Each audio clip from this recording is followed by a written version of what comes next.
how are you all? I hope you all are good and happy. So today we are going to begin with the lesson number 3 of your class 5 computer, that is Windows 7. So in this chapter we are going to study about the Windows 7. So let's begin with this.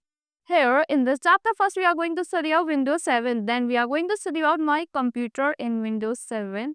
Then cut, copy, paste and file. Then we Microsoft Windows 7 also, date and time in Windows 7. Select how to select the files and folder in Windows 7 and hiding and unhiding files and folders.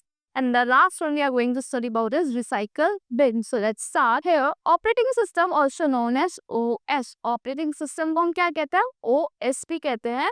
So it is the most important program that runs on a computer. ये बहुत ज़्यादा important program होता है जो कहाँ पे run करता है? आपके कंप्यूटर पे रन करता है. Operating system work as an interface between the user and the computer. किसके बीच में इंटरफेस की तरह मतलब क्या करता है? ये विंडो वर्क करता है इंटरफेस की तरह आपके यूजर और एक कंप्यूटर के बीच में. So if we all have all hardware in proper form but OS is not installed into it, hardware will become useless for us. अगर हमारे पे हार्डवेयर है और फिर ऑपरेटिंग सिस्टम इंस्टॉल नहीं है, कोई भी विंडोज 7 हो गया कुछ भी, तो आपका जो हार्डवेयर है वो आपके लिए यूजलेस है. So, laptop, tablet, desktop computers are even smart and even smartphone is operating system. आपके जो स्मार्टफोन्स भी होते हैं, लैपटॉप्स होते हैं, डेस्कटॉप्स होते हैं, सब में क्या चाहिए होता है? ऑपरेटिंग सिस्टम चाहिए होता है to work as interface between user and device. Some examples of operating system are Windows 7, Windows 8 and Windows 10, Linux and Apple's Mac OS, etc. Out of these, Microsoft Windows are most used operating systems. Now Microsoft Windows 7. So Windows 7 is designed by Microsoft. किसने design किया था Windows 7 को? Microsoft ने design किया था. It is quite easy to use. ये बहुत ज़्यादा quite easy है, मतलब आप इसको बहुत easily use कर सकते हो. Earlier versions of Windows 7, Windows based operating systems are Windows Vista, Windows XP and etc. So आपकी जो earlier programs Windows क्या थी? आपकी Windows Vista हो गया, Windows XP हो गया and many others. Now let's talk about my computer in Windows 7. How your computer works in Windows 7. My computer is most important icon on the desktop of Windows 7. जो आपके desktop होता है आपके Windows 7 का, वहाँ पे माई कंप्यूटर का एक आइकन अवेलेबल होता है. वो बहुत ज़्यादा इंपॉर्टेंट आइकन होता है. It allows us to view all of the hard disk drives, removable devices etcetera that are connected to our computer. ये क्या करता है? आपको अलाउ करता है व्यू करने में. आपकी जो हार्ड डिस्क ड्राइव्स होते हैं, रिमूवेबल डिवाइसेस होते हैं, वहाँ पे आपको ईजी आप देख सकते हो कि क्या क्या आपकी चीज़ें आपकी डिवाइस से अटैच्ड है. So there are many ways to reach to my computer. बहुत सारे तरीके जो आप my computer तक पहुंच सकते हो उससे. First you have to press the window key and E together. Window key और E को आपको एक साथ प्रेस करना है. Then this will open file explorer window on your monitor. इससे आपकी file explorer window open हो जाएगी आपके monitor पे. Then go to the start screen and type computer. आपको start screen पे जाना और computer type करना है in search button and my computer will appear on user's left side screen. जो आपका कंप्यूटर होगा वो कहाँ पे appear हो जाएगा? यूजर की लेफ्ट साइड स्क्रीन पे appear हो जाएगा. Thirdly, click on my computer at start screen. आपको my computer पे क्लिक करना है start screen पे and my computer window आपकी open हो जाएगी एक बार में. So now let's talk about date and time Windows 7. On the extreme right of the taskbar, we can see the date and time of the system. Date और time देख सकते हैं system का. We can adjust it showing wrong date and time. हम उसको adjust कर सकते हैं. अगर कोई आपका wrong date show हो रही है, wrong time show हो रहा है, हम उसको बहुत easily adjust कर सकते हैं. Now to adjust the date and time of computer, we will have to follow the following steps. हमें कुछ following steps को follow करना है. The very first step you have to follow, you have to click on the time and date icon. जो time और date का icon है आपको उस पर click करना है. Then window mentioned window will appear. जो आपकी window mentioned है वो आपके सामने appear हो जाएगी. Now click on change date and time setting. आपको किस पे click करना है? Change date और time settings पे click करना है. Here new window will appear. आपकी एक new window appear हो जाएगी. So in date and time tab we can see buttons change date and time. हम वहाँ पे buttons देखेंगे change date और time का. Here after clicking on this button a new window will appear. जब आप इस पे click करोगे आपके एक new window appear होगी. From there we can choose correct date and time. हम वहाँ से correct date और time को choose करेंगे. Then we have to click on OK. तो हम OK बटन पे click कर देंगे उसको अपने changes को save करने के लिए. This is how we can change the time and date of our computer. इस तरीके से हम अपने time और date को change कर सकते हैं अपने कंप्यूटर की. Now cut copy paste and any file, कैसे कर सकते हैं कट कॉपी और पेस्ट किसी भी file. If we want to change the location of a file from one place to another, we can do that very easily in Windows 7. हमें अगर अपनी किसी फाइल की लोकेशन चेंज करनी है, एक प्लेस से दूसरे प्लेस को उसको मूव करना है, उसको बहुत इजीली कर सकते हैं. How to change the location of a file? Follow the following steps. First, suppose we want to change the location of file named A. हमारी एक फाइल का नेम है ए, उसकी हमें लोकेशन चेंज करनी है. This file A is at your desktop. जो file A है वो कहाँ से आपके डेस्कटॉप पे होती है. Right click on it, a menu will appear. आपको राइट क्लिक करना है, आपके सामने एक मेन्यू अपीयर हो जाएगा. Then click on copy options. Copy options पर क्लिक करना है. Then you have to go to the place where we want to have another copy of file A. हमें उस लिस्ट पे जाना है जहाँ पे हमें एक और हम पे अवेलेबल होती है एक लिस्ट कॉपी ऑफ फाइल की. Then suppose D drive available आपके पास. Then you have to right click there. वहाँ पे आपको राइट क्लिक करना है, तो मेन्यू आपके सामने अपीयर हो जाएगा.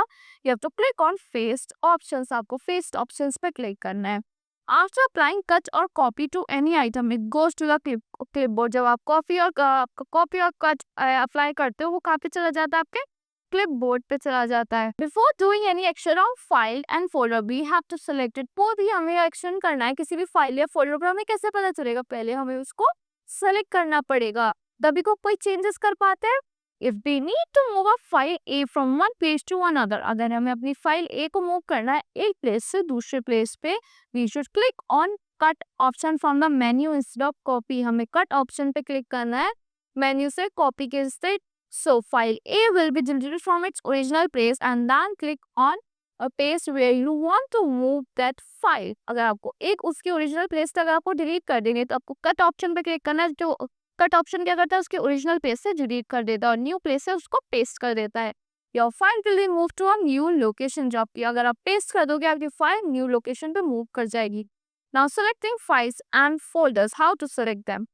Selecting a file or many files can be possible by a simple click on them. अब सिंपल क्लिक से वो किसी पॉसिबल होता है.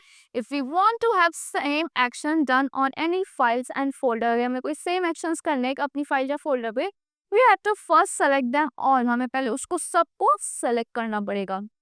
This is the selected area. So selection of files depend on their location. किस पे depend करता है? सिलेक्शन उसकी लोकेशन पे डिपेंड करता है. Selecting consecutive files. To select the files in consecutive order, click on the first file, then press shift key. आपको पहले first file पे click करना है, then आपको shift key को press कर देना है. Then click on the last file. फिर आपको last file पे click कर देना है. Now we can see that all the files in the list between first file and last file are selected. जो आप देख सकते हो जो लिस्ट हो गया कि फर्स्ट फाइल और लास्ट फाइल के बीच में सब सिलेक्ट हो जाता है जब आप शिफ्ट की को प्रेस करके यूज करते हो. Selecting non consecutive files. Non consecutive files को कैसे सिलेक्ट करते हैं? तो select the files not in consecutive order, press the control की. अगर आपको कॉन्सिक्यूटिव ऑर्डर में नहीं चाहिए, आपको क्या प्रेस करना है? मतलब लगातार नहीं चाहिए, आपको कंट्रोल की को प्रेस करना है. Keep it pressed and click on the files. आपको उसको प्रेस करके रखना है, क्लिक करना है आपको फाइल्स पे you wish to select. Keep control key press. आपको कंट्रोल की को प्रेस करके रखना है until last file is click to be selected, जब तक आपकी लास्ट फाइल सेलेक्ट ना हो जाए. Now to select all items of any folder और पेज, प्रेस कंट्रोल प्लस से. अगर आपको ऑल आइटम्स को सेलेक्ट करना है आपको उस पूरे पेज के, तो आपको सिर्फ simply control plus A press करना है. Hiding and unhiding files and folders. Sometimes because of security reasons, we want our files to remain hidden in our computer. Security reasons की वजह से हम चाहते हैं कि हमारी files hidden रहे हमारे कंप्यूटर में, so that no one else can see or delete them. जिससे कोई उसको easily access ना कर पाए या delete ना कर पाए. Windows 7 provides us this facility. Windows 7 जो है हमें ये facility hide करने की provide करती है. To hide a file or folder. To hide a file or folder, below mentioned steps are to be followed. आपको mentioned steps को follow करना है. Click on file or folder which you want to hide to select it first. आपको click करना है file और folder which को आपको hide करना है, select करना है, उसको. Suppose file A is needed to be hidden. Suppose आप चाहते हो फाइल A आप hide करना चाहते हो, तो वो आपको क्या करना है? आपको click करना है अपने selected file पे. Then a menu will pop down. एक menu आपके सामने pop down होगा.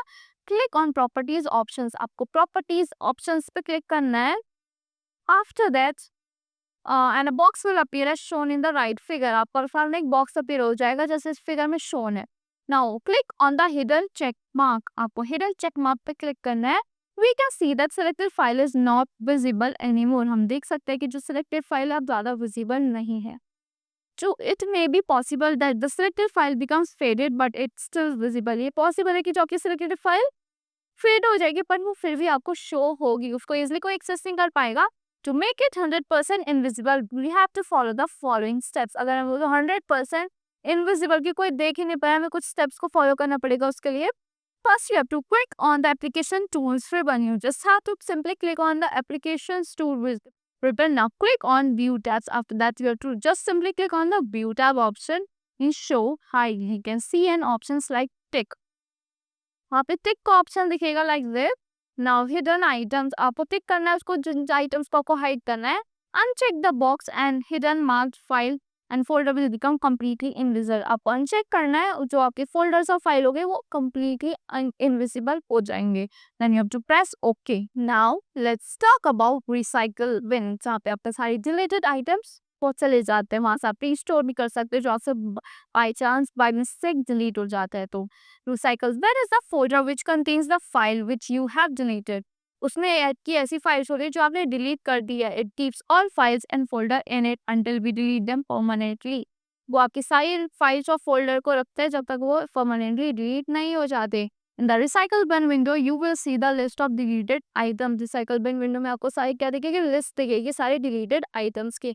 Now there are two option, दो ऑप्शंस होते हैं वहाँ पे, एम्प्टी द रिसाइकल बिन और आपका सेकेंड ऑप्शन होता है restore the selected items. Then if you select empty the recycle bin, अगर आप empty the recycle bin को select करते हो तो उससे क्या होता है, all the items of recycle bin will be deleted permanently and it item of recycle bin will not be reverted back. जो आपके सारे bin लोग आपके सारे items होते हैं वो delete हो जाते हैं permanently, और जो items थे वो वापस revert नहीं होते.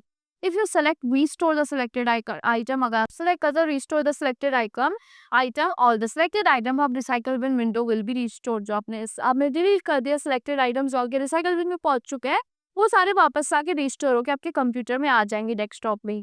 So that all for this lesson. I hope you all like the explanation of this lesson. Thank you and have a wonderful day.